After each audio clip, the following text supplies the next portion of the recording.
Welcome to the Ditch the Struggle podcast. I'm your host, Alana Rosso. I'm a graphic designer and career and success coach who knew I could do better, but kept falling short of where I wanted to go.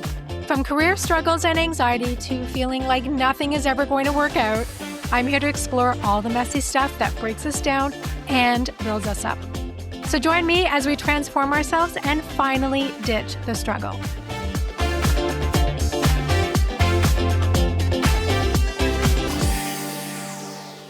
Hi, everyone. Welcome back. Today is about mantras and affirmations. Are they a waste of time? Do they work? Do they help? I have a lot to say on this, and it's partly sparked by, once again, the internet. There is a current trend across every topic on the internet. It's affecting every topic, especially in the personal development world. And that is, everything you're doing is wrong, but it's not your fault. You've been told the wrong information or you have been led astray. So it doesn't matter what you're talking about. I did a podcast episode about buying a spin bike when everything on the internet was saying, don't do it. Don't do any cardio. It's going to spike your cortisol even more, blah, blah, blah, blah. And I bought it anyway, and I love my bike. And it was for my best interest. There's just this thing, and I will tell you that I'm very over it. It's really annoying, and this is actually a huge reason I have drastically reduced my time on social media. So I'm posting a little bit. I have a 20-minute limit on Instagram, and unless I'm following a recipe, it generally is pretty good.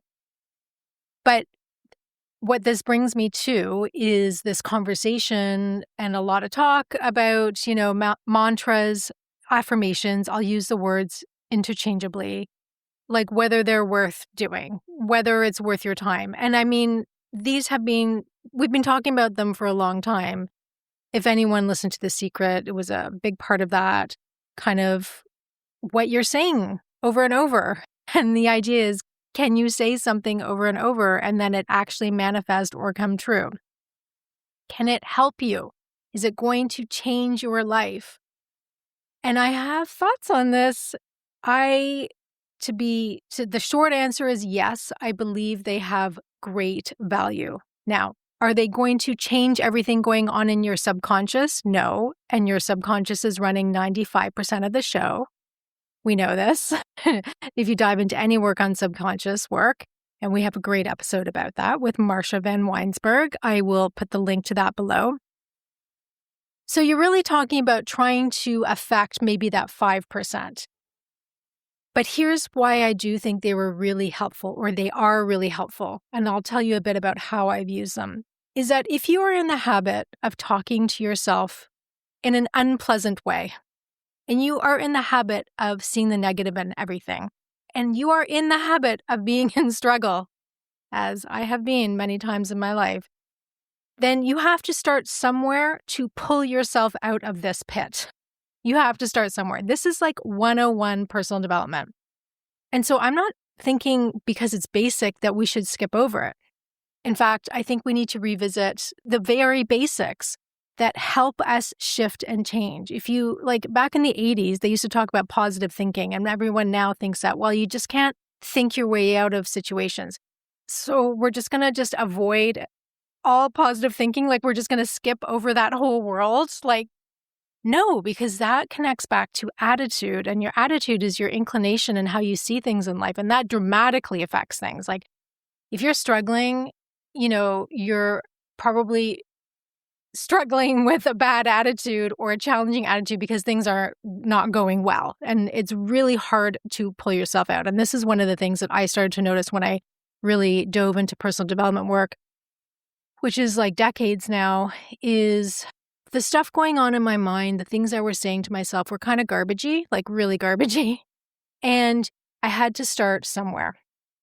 So affirmations, mantras, changing what I said to myself, sometimes aloud, often just in my head, was very important to do. I do not think you can avoid this kind of work as a jumping off point, as a starting place. I'm not saying you can sit there and tell yourself lies, but you can certainly upgrade your thoughts and your beliefs. We can go for an upgrade in this one. So, some common mantras, affirmations, I choose peace, I live with integrity, I am brave, I am open to new ideas. You don't have to have the ones that are like, I make $1 million today or every single day for the rest of my life. I mean, a lot of people go for the money, affirmations. Those can be valuable. But truly, if you are, I'm going to use the $1 million example because it's just so easy for everyone to get their head around.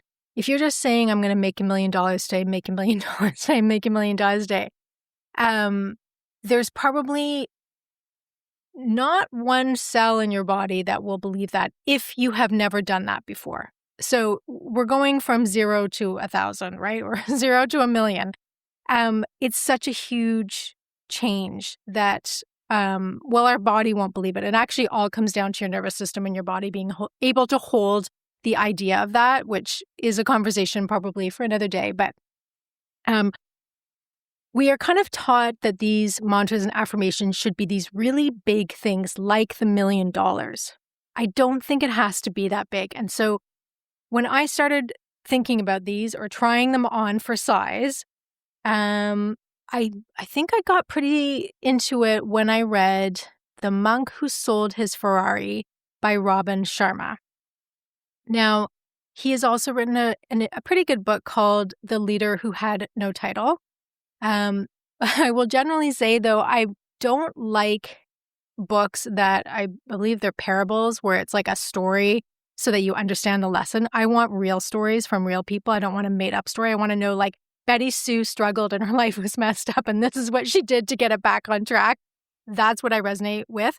But back in the day, I read The Monk Who Sold His Ferrari, and I don't remember too much about the story. I was thinking of revisiting it before this episode, but then I thought, no, I don't feel like it. But there was a mantra in it that I adopted, and that is, I am strong, able, and calm. So you can see that's a very different kind of affirmation than I make $1 million or I'm, famous or whatever this huge lofty thing is. All I wanted at the time was to feel strong, to feel able, and calm. That's it. That was what I said over and over again. And to this day, that is my default mantra. I go back to that when I'm feeling wiggy and I'm not settled. There's a few more that are in the mix, but this is one that felt good for me. And this is what's so important about picking any kind of mantra. Every single word, literally every single word in that affirmation has to resonate with you and feel good and make sense. There's something in your body, your cells that's like, yeah, I can accept this. So for me, it was aspirational, but it wasn't impossible. I was like, well, I can kind of picture feeling this way. Wasn't there yet, but I felt like I could get there. And that's really genuinely what I wanted. I actually wanted to start feeling better. So this is where I started. This is where my affirmations started. This is how I started a lot of the personal development work. And, Louise Hay is probably the grandmother of affirmations. If you read her book, You Can Heal Your Life. It still has a great value. I've reread that book many times. A lot of people will argue, though, that you can't just say something over and over again and it's going to change your life. And I really do agree with that. There has to be the action step. There are action steps, multiple. You have to start changing things. But here's why I think they are so valuable. Is I think mantras are effective pattern interrupters to disengage destructive thought loops. So for me, they help me shift gears and literally change my energy. And here's the piece that I've really discovered is that the act of saying the mantra is almost more important than what you're actually saying. Now, you want it to be positive. But if you are choosing to do an affirmation or mantra or say something differently or try and choose a new belief and adopt it, that means you're ready for change. You are now signaling to your body, your nervous system, that I want to change. This is actually huge. It's going to be uncomfortable too because you're not used to saying these words. It's going to feel foreign. Again, it shouldn't feel like a lie. but it's going to feel foreign. So I think there's a discernment that has to happen there. But for me, they're just like a way to disrupt things. It's like I'm going along a track I don't like, or I just become conscious of the fact that my mind's kind of maybe in the gutter and I want to pull it out of the gutter. Well, what am I going to do? I usually just snap my fingers with a mantra kind of to pull myself back. So that's how I find them to be very, very helpful. And again, every single word that you say has to resonate. For example, if you're using the word wealth and that doesn't feel good, but money doesn't feel good, you might have to find another word like abundance. Like however you write it, whether they're, again, financial, personal development, and I feel like I need to talk a whole other episode about financial stuff in terms of just that mindset piece as a non-financial guru. Those can feel so intimidating. So for me, I always went back to more behavioral things, more like how does my life want to feel? And I am statements are really powerful because you're making a declaration. So if you say, I am brave, I am peaceful, I am living a life of integrity, all of those things, those are the I am statements where you're making a statement that feels almost like a vow you're making to yourself. To me, there's a power behind it, and lots of different people in the personal development world talk about this. There is a strength to it. There's a certainty to it. And I feel like you're really making a choice in that nanosecond to believe something positive about yourself. So I have like zero data to support this because I'm the most undata-driven person out there. But I would think that if you talk to yourself in a better, nicer way via an affirmation and a mantra over time, that your life will be better. So my life is better now than it was years ago. And this has just been part of it. I mean, I do a million things. This is why I won't run out of ideas of what to talk about on the podcast because there's so many things I try. But I do feel that they are helpful. And part of the reason I have to do this episode is because, again, there is just this trend to like just toss out everything that was kind of developed or popular back in the day. Like I'm all about, let's go back to the 90s. Like I'm obsessed with going back to movies from the 90s and 2000s. That's in part because people hadn't done as much like work on their faces. And so they actually looked like humans. So I really find that appealing, which is interesting, shocking that I just find that nice to see. But there's just so much goodness back in those eras. And I've also been going back to reading a lot of my books from that time too, just to see like, let's not just forget about all that stuff. So in my opinion, mantras are kind of like going to base camp.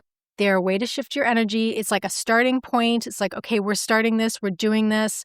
And the act of choosing to do an affirmation is more important than the affirmation in a way. And again, I'm going to somehow bring this back to financial stuff. Many years ago, I also realized, and I came to this is my belief, that the act of saving money is more important than how much money you save, which is a similar concept here. It's the moment you decide to put yourself first and say, yeah, I'm actually worthy of just saving, $10 a week or whatever it is. That is more important than the money. Now you can argue, yes, $10 a week isn't going to be a lot. You should do $100 a week, whatever it is. But there are some people who can't even imagine saving $10 a week. They can't imagine putting themselves first or making that shift or changing things because it actually becomes uncomfortable. So if you can get around the fact of doing an affirmation or, choosing to write things down differently that are kind to yourself, like doing that practice, I think you're going to see huge changes in your life because you're really shifting into a new version of yourself. But I think it's very slow. I don't think it happens overnight. This is something that you can just incorporate into your life and do it for decades. And, it's uncomfortable. And some people, they might make fun of you. I went through a phase where I was really into, because I'm visual, writing them down, whatever my affirmations were at the time, and posting them around my house. And I still have a couple that stay I rotate them out, but it's a couple that stay permanently in my office. But I think this was about 10 years ago, maybe 10 or 12 years ago when I was really into it. So I was like a lot all over the house. And we had people over, and I guess I had left one in the bathroom on like the main floor, so like the powder room. And I didn't notice it. And then we're outside having a barbecue with this group of people, and this one person, we'll just call them Jack, makes a comment about it, and it's snide, like it's making fun of it. If you need to make fun of someone for trying to improve their life, you're like not a good person, like not a nice person. That to me is when I see that in someone who makes fun of someone, has a snide comment, who snickers, anyone who does that towards someone who is just trying to improve their life. I mean, I want to use so many words here. They're just like, they're not the type of person I'm going to hang out with. And I remember at the moment, I didn't say anything because it was like someone connected to a friend. And it was like their new-ish boyfriend. And I was so annoyed. And I just thought, first of all, I just thought it says a lot about you.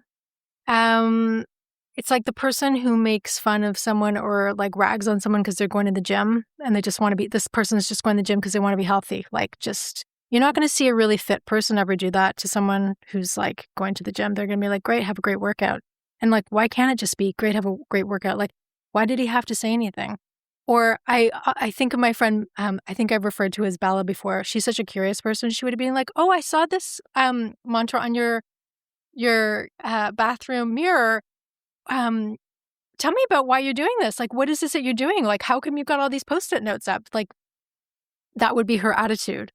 And that's why she's such a great friend. And she'd be supportive and just be curious instead of like, oh, you're just going to manifest your way into $1 million or whatever. I know that the Post-it was never about $1 million.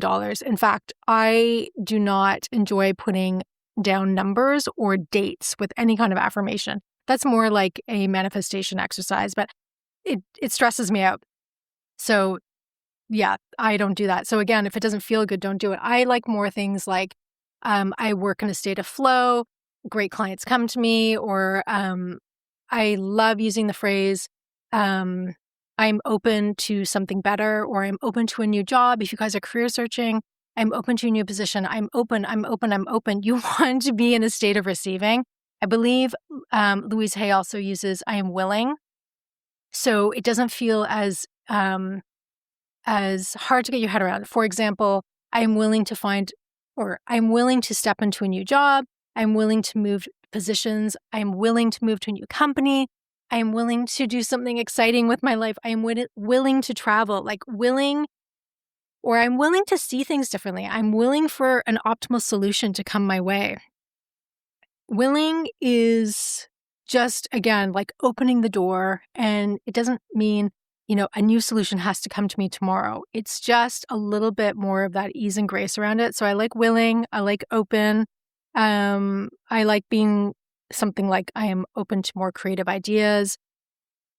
When I'm stuck on an idea for a project, like I just say things over and over. And it is kind of a habit now for me to get into that gear shift more easily because I have been doing it for so long. And that's really, to me, the purpose of a mantra. That is the purpose of an affirmation.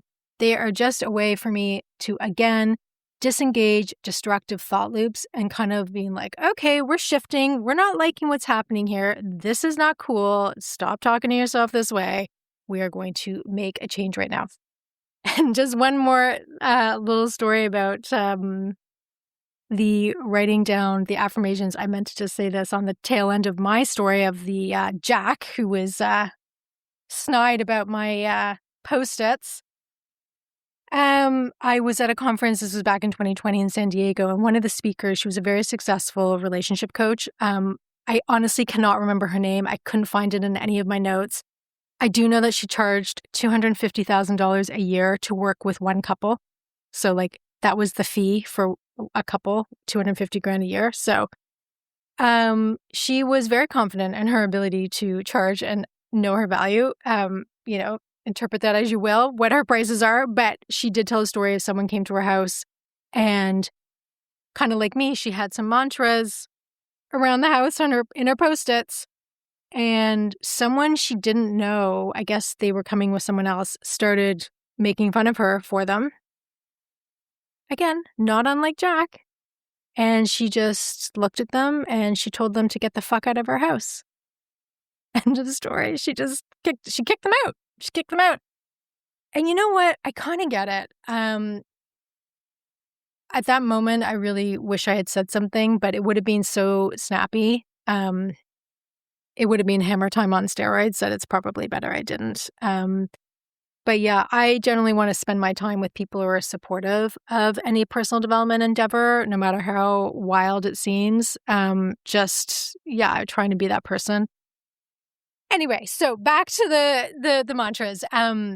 You probably will be made fun of, and it will seem weird. And it may seem kind of old school, and it's like you want to skip to like step 322 and just kind of like forget about the small things that we need to do. Because eventually, you got to get to the deep subconscious work. You probably have to go into some of your childhood stuff, the inner child work. We develop most of our thoughts and beliefs by the time we're 8 years old. Like it's kind of set in there.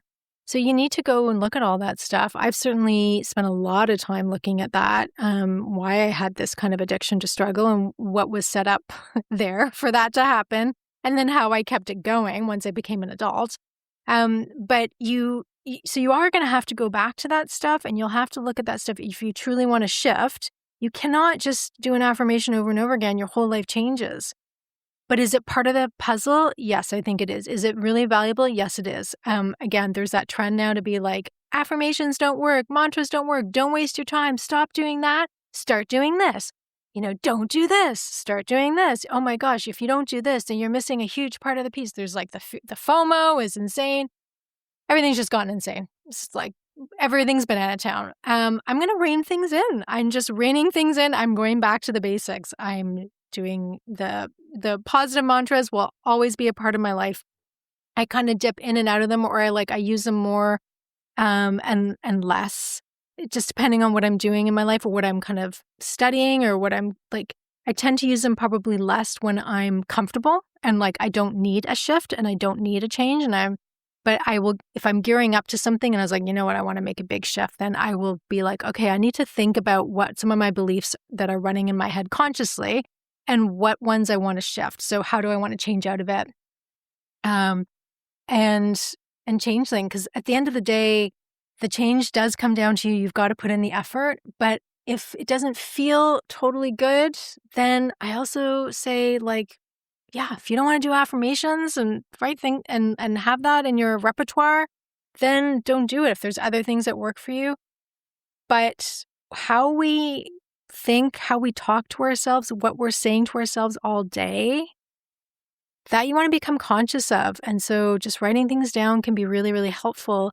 And the other thing in like a kind of world where we're pulled in 5,000 directions every day, if you have one mantra like I had, I am strong, able, and calm, and you just focus on that, like every day you're spinning out and you just focus on the one thing, how can that not be helpful? How can that not improve your life? You're changing your thought, and now you're saying a statement that is of a higher vibration, of a higher frequency, that is positive. How can that not help? I think it can. I think it's worth doing. And let's not forget about all the things that, all the personal development work that people have done over the last decades. There's a lot of value to it.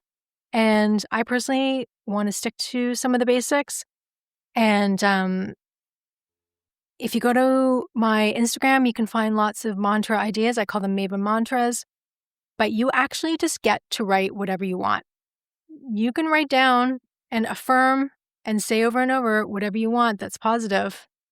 And if it resonates with you, then it is absolutely for you, and just keep going with it. Take care, guys.